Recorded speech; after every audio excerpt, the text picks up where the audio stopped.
이스라엘 유대 민족은 하나님의 백성입니다.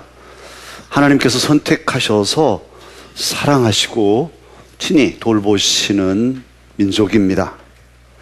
참으로 귀한 복을 받았는데요, 이스라엘 민족은 하나님의 뜻을 거역합니다. 그리고 범죄합니다. 하나님을 제대로 믿지 않습니다. 심지어는 다른 신을 섬기기까지 하였습니다.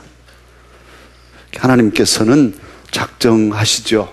이들을 멸망시키시기로.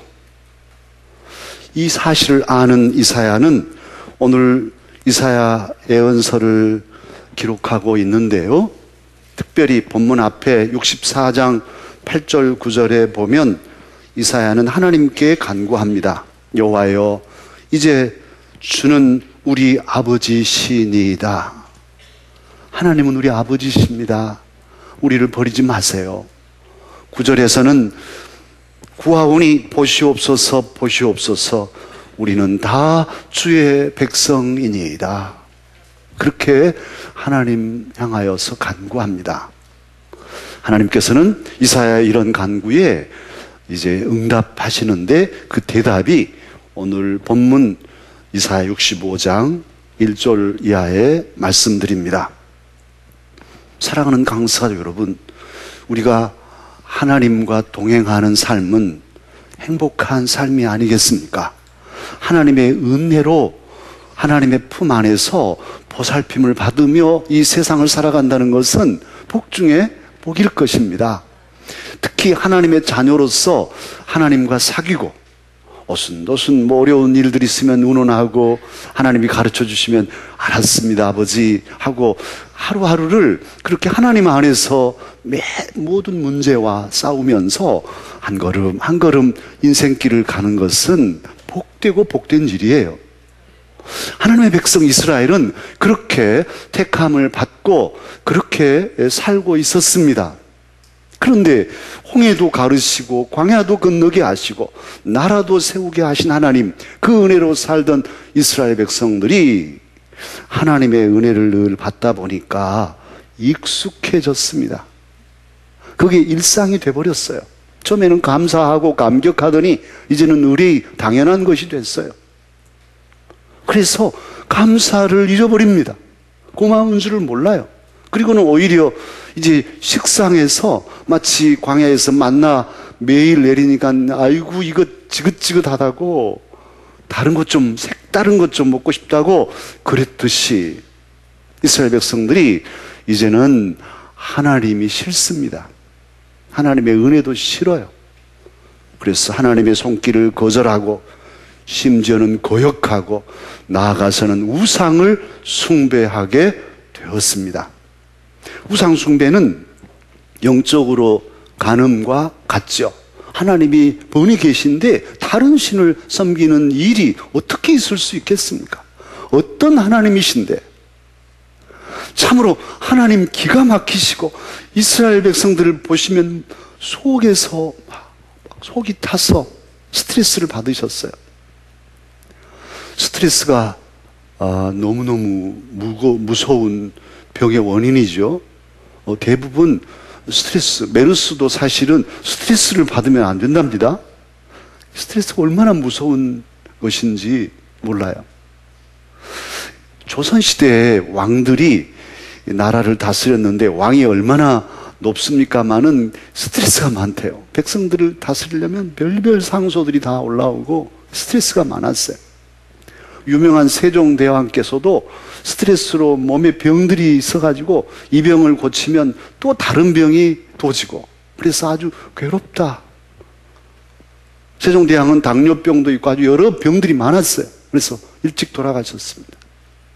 선조는 왕노릇 하다가 미칠 것 같다, 그렇게 얘기했고, 또 현종은 뭐라 했냐면 오장이 불에 타는 듯하여 차라리 죽고 싶다. 우리는 왕이라도 하루 해보고 싶은 마음이 큰데, 이 사람들은 왕의 자리에서는 그 전국에서 올라온 진상품들을 먹으면서 권력을 가지고 떵떵거리며 살면서도 아주 오장이 불에 타서 죽고 싶대요. 이런 스트레스로 조선 왕들은 살았는데, 많은 왕들을 평균 연령을 헤아려 보니까 조선 왕들의 평균 수명은 47살이었어요. 이 자리에 47살 이상 되신 분들은 왕 아니기를 잘했습니다. 왕이었으면 40살도 못 살고 죽을 수도 있는 사람들인데 살아있어요. 그런데 이 무서운, 이 지독한 스트레스를 하나님도 받으신 거예요. 하나님의 백성들이, 이스라엘 백성들이 그렇게 하나님을 스트레스 준 것이죠. 인류를 구원하시려는 하나님의 뜻을 이루시기 위해서 복음의 선구자로 택한 이스라엘 백성들이, 영적인 모범을 보여야 할 하나님의 사람들이 이방인만도 못한 처신을 한 겁니다. 그들을 하나님은 오늘 2절에서 그렇게 말씀하시죠. 자기 생각을 따라 옳지 않는 길을 걸어가는 패역한 백성이라고 하나님은 지칭하고 계십니다. 생각해 보십시오. 우리가 참으로 귀하게 길러놓은 아들, 딸이 아버지 별 볼 일 없다고, 이웃집 아저씨는 옷도 잘 입고 구두도 반짝반짝하고 멋진데 하고 건달 따라가면서 아버지 하고 그 건달 따라다닌다면 어떻게 되겠어요? 내가 그렇게 길러놓은 자녀가 동네 아저씨, 사실은 속빈 강정으로 아무것도 없는 그 건달을 아버지라고 막 따라다니네. 기가 막힐 일 아니겠어요? 그런데 하나님의 심정이 그런 심정이에요. 그렇게 해서 가나안에 나라를 세우고 하나님의 백성으로 살게 했더니 가나안의 우상들을 아주 번쩍번쩍 겉으로는 보기 좋은 것처럼 보이니까 거기에다 절하고 복달라 하고, 하나님은 안 보인다고 도회시하고, 하나님께서 속에서 막 노가 일어나서 불이 나셨어. 그래서 그리고는 이 사람들이 오늘 5절에 보면 그렇게 우상을 숭배하고 별별 무속적인 일을 다 해놓고는 자기들은 거룩한 사람이래. 다른 사람들한테 우리에게 오지 마라. 당신은 추한 사람이고 나는 거룩하니 내 곁에 오지 마. 뭐 이런 위선을 떨고 있으니 하나님이 보실 때 더 괴로우신 거예요. 그래서 5절 하반절에 보면 이런 자들은 내 코에 연기요 종일 타는 불이다. 내 속이 탄다. 그렇게 말씀하고 계셔요. 그런데 이런 하나님이심에도 이스라엘 백성들이 이렇게도 타락하고 하나님께 스트레스를 주고 하나님 마음을 괴롭게 한 이들임에도 불구하고 하나님은 역시 하나님이시고 하나님은 역시 은혜로우신 인자하신 분임을 우리는 알 수 있어요. 그리고 그런 분이기 때문에 오늘 또 우리는 하나님을 찬양하고 그 앞에 머리 숙이고 경배하지 않을 수가 없습니다. 왜냐하면 그 패역한 백성을 그래도 버리지 않으시고 그래도 끝까지 사랑하시고 그들을 구원하시기 때문입니다. 하나님께서 패역한 백성을 찾으십니다. 부르십니다. 찾아다니십니다. 창조주이신데 창조주 하나님이 피조물인 인간을 찾아다니세요. 어디 있냐? 제발 이리 돌아오라. 이렇게 하고 계세요. 하나님은 아버지이신데 아버지 하나님이 자녀들을 찾아다니셔요. 너희들 어디 있냐? 내가 여기 있다. 내가 여기 있다. 어서 내 품으로 오라. 그렇게 다니셔요.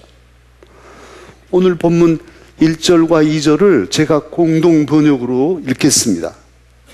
나에게 빌지도 않던 자의 청까지도 나는 들어주었고 나를 찾지도 않던 자 또한 만나주었다. 나의 이름을 부르지도 않던 민족에게 나 여기 있다, 나 여기 있다 말해주었다. 날마다 나는 배신하는 백성을 두 팔 벌려 기다렸다. 여기서 이 날마다는 다른 번역으로는 종일토록으로도 번역하고 있어요. 그러니까 하나님께서는 날마다 아침부터 저녁까지 종일토록 두 팔을 벌리시고 내가 여기 있다. 너희들이 어디 있냐? 돌아오라. 내 자녀들아 내 품으로 돌아오라 기다리신다는 거예요. 생각해 보세요. 아침부터 저녁까지 두 팔 벌리고 언제 오나? 점심때도 안 오고 새참때도 안 오고 해가 다 뉘엿뉘엿 쳐가는데도 두 팔을 벌린 팔이 쳐져 내려가는데도 자식들은 보이지 않습니다. 그래서 그냥 해가 저물어서 집으로 돌아오는 아버지의 심정이 어떨까요? 오늘도 내 자녀들은 어디 가서 내 품으로 오지 않는고, 참으로 씁쓸하고 허탕치고 돌아서는 아버지의 마음이 얼마나 슬프겠어요. 사랑을 배신한 자녀들, 은혜를 잊은 자녀들이죠. 설리설리 못 먹고 못 입고 길러놓아서 시집 보내고 장가 보냈더니, 아니 명절에 코빼기도 보이지 않고, 명절에는 뭡니까? 전화 한 통도 없고 그냥 자기 바쁘다고 살면 부모 마음이 어떻겠어요? 전화 한 통도 없을까? 언제나 내 자녀가 내게 한번 와줄까? 그냥 하루 종일 기다리다가 그냥 허탕치고 매일매일 날마다 두 팔 벌리고 기다리는 부모가 있다면 그 심정이 어떻겠어요? 바로 그 심정이 인격적이신 하나님 아버지의 심정입니다. 오늘 이사야 65장에서 토로하고 계시는 하나님의 마음이에요. 참으로 귀 막고 세상으로 간 자녀들을 향해서 하나님은 기다리고 부르고 계신 것이죠. 오늘 이 시간에도 하나님은 우리를 향해서 두 팔을 벌리시고 내가 여기 있다, 내가 여기 있다, 내 아들아 내 딸아 내 품으로 와다오 부르고 계십니다. 우리나라에 실종 아동들이 얼마 되냐 하면 매년 한 해에 실종 사건이 경찰에 접수된 사건만 하면 약 2만여 건이 된답니다. 18세 이하 소년들까지 하면 접수된 신고 건수가 2만 5천 건 정도 된대요. 그리고 우리 아이들을 잃으면 10분 안에 찾아야 돼요. 10분 안에. 그리고 하루가 넘어가면 이제 찾기를 한 95% 이상 찾기가 어려워진대요. 빨리 찾아야 돼서 지금 이건 시스템을 우리나라도 갖추고 있어요. 실종 아동을 찾으려고. 그런데 13년 동안 딸을 잃어버리고 13년 동안 찾고 있는 아버지의 글이 있어서 제가 읽으면서 가슴이 아주 뭉클했어요. 그 아버지 실종 아동 찾기 세계의 날에 자기가 발표했던 그 아버지인데요. 아빠는 오늘 새벽에도 눈물로 하나님께 널 다시 가슴에 끌어안게 해달라고 기도했어. 아빠가 끝까지 널 찾을 거니까 밥 잘 먹고 잠 잘 자고 우리 가족 잊지 말고 기억하고 있어줘. 피가 토하는 심정으로 13년간을 전국을 헤매며 찾아도 못 찾은 딸을 포기하지 않고 제발 가족을 잊어버리지 않고 잘 기다려달라고 꼭 찾을 거다. 그리고 하나님 내 딸을 가슴에 다시 한번 안을 수 있게 찾게 해주세요. 새벽마다 기도하는 이 아버지의 심정 참으로 안타깝고 참 쓰린 그런 마음이 느껴집니다만, 사랑하는 강사가족 여러분, 저와 여러분의 아버지이신 하나님의 심정이 바로 이런 심정이십니다. 하나님은 이 시간도 간절한 마음으로 두 팔을 벌리시고 하나님의 자녀들이 하나님 품에 안기기를, 하나님 품으로 돌아오기를 간절히 사모하며 기다리고 계십니다. 그런데 하나님과 언약을 파기하고 자기 마음대로 자기 갈 길을 갔던 이스라엘 백성들 보면은 아주 망하려고 작정한 사람들 같죠. 또 세상에는 이런 사람들이 있어요. 하나님 없어도 살겠다고 아주 망할 작정을 했는지 어쩌는지 막 자기 마음대로 사는 사람들이 있죠. 먹을 것 다 먹고 마실 것 다 마시고 뻔히 답이 나오는데 저러면 건강도 해치고 벌써 몇 년 못 가서 덜컥 쓰러질 건 뻔한데 가는 사람들 있잖아요. 기어이 고집 피우고. 이스라엘 백성들이 그 모양에 그리 하지 말라고 예언자를 보내면 예언자 달랑 죽여버리고 자기들 마음대로 우상을 숭배하고 아주 우리는 망할랍니다. 걱정하지 마십시오. 망할라니까 하고 달려가는 사람들과 똑같았어요. 참으로 망해야 싸지만 다 멸망시켜야 할 사람들이지만 그런데도 하나님은 그들을 버리지 않으셔요. 오늘 8절에 보면 포도에 즙이 있다 그러는데 포도가 아주 알이 꽉 차서 포도즙이 아주 탱탱해서 바늘로 꼭 찌르면 톡 터져버릴 그런 포도들이 복스럽잖아요. 그런 포도들은 으깨지를 못하는, 너무너무 귀하니까. 그런데 하나님께서는 이제 그 패역한 백성들 속에서 그래도 하나님을 믿고 믿음을 지키는 그런 알찬 포도송이들을 찾아내시고 그들을 오늘 9절에 보면 야곱에게서 씨로 택하시겠다고 말씀하십니다. 야곱의 씨는 남은 자를 의미해요. 다 포로로 잡혀가고 다 죽고 그렇지만 그들 중에도 그래도 그 타락한 시대에도 믿음의 정절을 지키고 하나님을 향한 기도가 끊임없이 이어졌던 그런 남은 자들이 있어요. 그가 바로 야곱의 씨들입니다. 이사야 6장 13절에서는 그렇게 말씀합니다. 밤나무, 상수리나무가 배임을 당해도 그 구루터기는 남아있는 것처럼 거룩한 씨가 바로 이 땅의 구루터기다. 그래서 다 잡혀가고 다 타락하고 다 죽어 자빠지지만 그 땅에 구루터기가, 그 뿌리가 남아있다는 거예요. 그 남은 사람들이 거룩한 씨앗이어서 이들을 통해서 하나님의 구원 역사를 계속 이어가겠다고 하나님은 말씀하셨어요.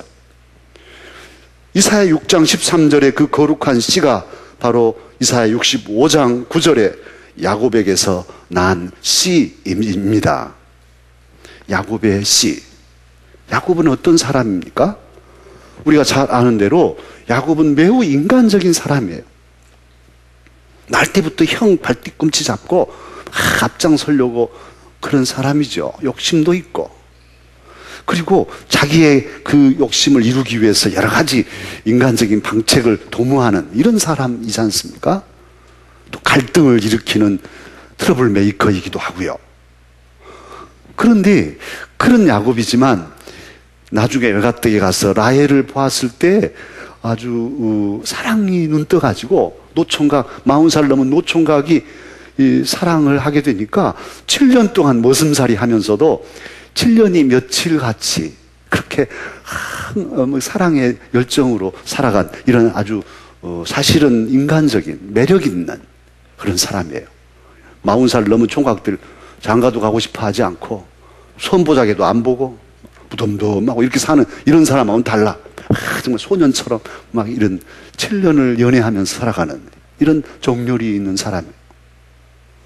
그리고 지극히 인간적이지만 야곱에게는 어떤 중요한 태도가 있냐면 하나님을 경외하는 마음이 있었어요. 그는 루스에서 돌베개를 베고 자다가 하늘까지 닿는 사닥다리 꿈을 꾸고 거기서 제사드리고 하나님께 서원하고 나의 삶을 하나님이 이끌어 주시면 하나님께 제가 11조를 드리고 하나님께 예배하고 하나님을 섬기겠습니다 하고 약속하고 하나님을 늘 의지하며 살아간 사람이 야곱이에요. 실수도 많고 인간적이고 욕심도 많지만 그의 비례에 또한 하나님을 의지하고 하나님을 붙잡고 하나님의 복을 사모하는 사람이 바로 야곱입니다. 그가 야복 나루터에서는 어떠했습니까? 하나님의 천사와 씨름할 때 놔라, 놓지 않고 복을 주시지 않으면 절대로 놓지 않겠습니다. 그래서 환도뼈가 유골돼도 꽉 붙잡고 그 복을 받기까지 하나님의 복을 받아야 내가 산다고 매달렸던 기도의 용사예요. 사랑하는 강석가족 여러분, 우리가 기도합니다마는 야곱처럼 기도해 보신 적이 있나요? 나를 세면서 하나님과 씨름한, 그래서 하나님 앞에서 이름을 바꾸어 받는 그런 복을 받은 분이 여기에 누가 있나요? 기도의 용사들이 계시지만 야곱처럼 기도한 분은 없어요. 야곱은 그렇게 참으로 하나님 앞에 기도한 사람입니다. 또 야곱, 형 에서를 만날 때는 어떠합니까? 참으로 준비해서 선물들 다 준비해서 보내고, 그리고 형 앞에 나갈 때 7번을 절을 합니다. 그것도 땅바닥에 납작엎져서 7번을 절을 하고 형을 배워요. 그렇게 자기를 낮추고 화목을 이루는 그런 사람이 야곱이었습니다.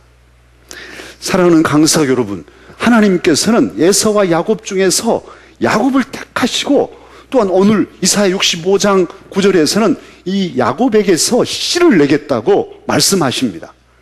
그리고 참으로 오늘 저와 여러분은 하나님께서 택하여 부르신 야곱의 씨입니다. 하나님의 구원 역사를 이루어갈 하나님의 사람들입니다. 저와 여러분에게는 야곱의 유전인자가 주어졌어요. 믿음 안에서 하나님께서 우리를 야곱의 후손이 되게 하셨으니 야곱의 DNA를 우리도 가지고 있습니다. 힘들고 어려운 일이 많지만 야곱은 지혜롭게 그리고 하나님을 붙잡고 때로는 인간적이지만 늘 하나님을 의지하면서 그의 인생 전체를 승리하고 나중에는 죽었다고 생각했던 요셉까지 다 찾고 그가 죽을 때는 12아들들, 손주들까지 다 축복하고 하나님 품에 안겼으니 인생의 승리자이지요. 그런데 바로 그 야곱의 DNA를 오늘 하나님은 저와 여러분에게 주시며 우리를 야곱에게서 나온 하나님의 씨로 삼아 주셨습니다. 할렐루야. 오늘 저와 여러분이 이 예배의 자리에 나와 있는 거, 이 사실이 참으로 은혜 중에 은혜인 것이죠. 어떻게 여기에 나와 있습니까, 우리가? 하나님께서 우리를 살려주시고, 만약 어젯밤이라도 그냥 코 골다가 무호흡 중에, 하고 끝났으면 그냥 오늘 아침에도 이러고 있을 거 아니에요, 이렇게. 죽어가지고. 그런데 살아가지고, 아침에도 뭐 좀 바르고 말이죠. 또 옷 차려입고 예배에 나와 있어요. 할렐루야. 이게 은혜이지 않습니까? 하나님을 예배하는 자로 존귀하신 하나님, 능력의 주님을 아버지로 모시고 세상이 뒤숭숭하고 어렵지만은 하나님이 나의 아버지가 되셔서 이제 야곱처럼 그 막막한 처지에서도 하나님을 붙잡고 20년 머슴살이도 뚫고 가고 천사를 붙잡고 씨름하며 이겨내고 형과도 화해하면서 자신의 인생을 끝까지 지켜서 승리했던 것처럼 하나님께서는 저와 여러분도 야곱의 유전인자를 가지고 이 세상을 이겨 살기를 원하십니다. 또한 하나님의 복음을 증거해서 하나님의 증인으로 구원의 역사를 이루어가기를 원하십니다. 사랑하는 강사 여러분, 저와 여러분은 그냥 사는 사람들이 아니에요. 저와 여러분은 하나님의 아들이요 딸이 되었습니다. 전능하신 하나님이 우리의 아버지가 되셨어요. 그러니 이제 우리는 하나님의 자녀답게 세상을 살아야 합니다.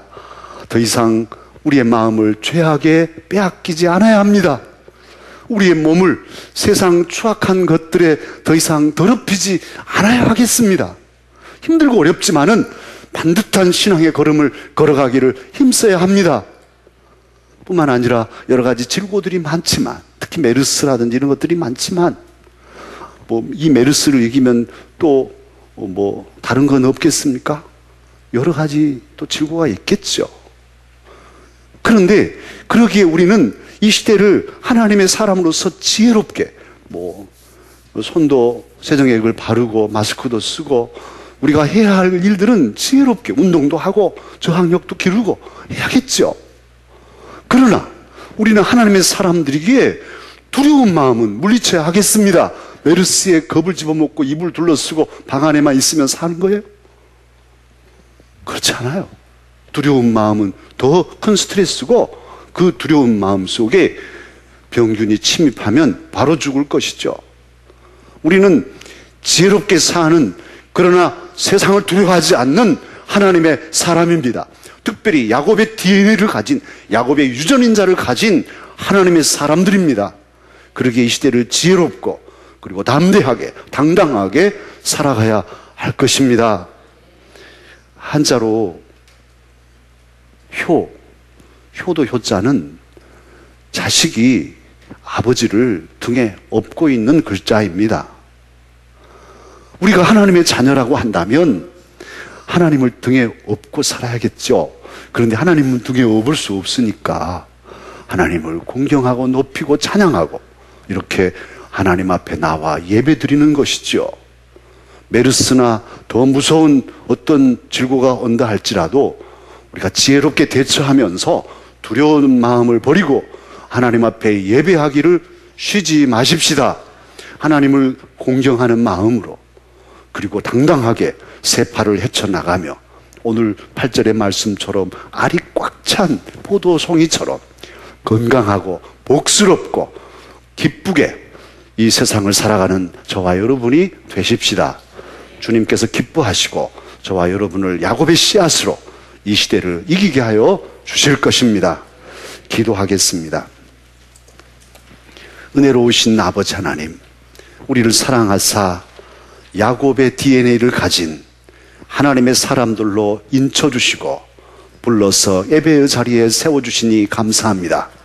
이 시대가 뒤숭숭하고 어려움이 많지만은 지혜롭게 대처할 일이로되 우리는 또한 두려움 없이 담대하게 세상을 헤쳐나가기를 다짐합니다. 주여, 우리를 지키시고 도우시며 인도하여 주옵소서.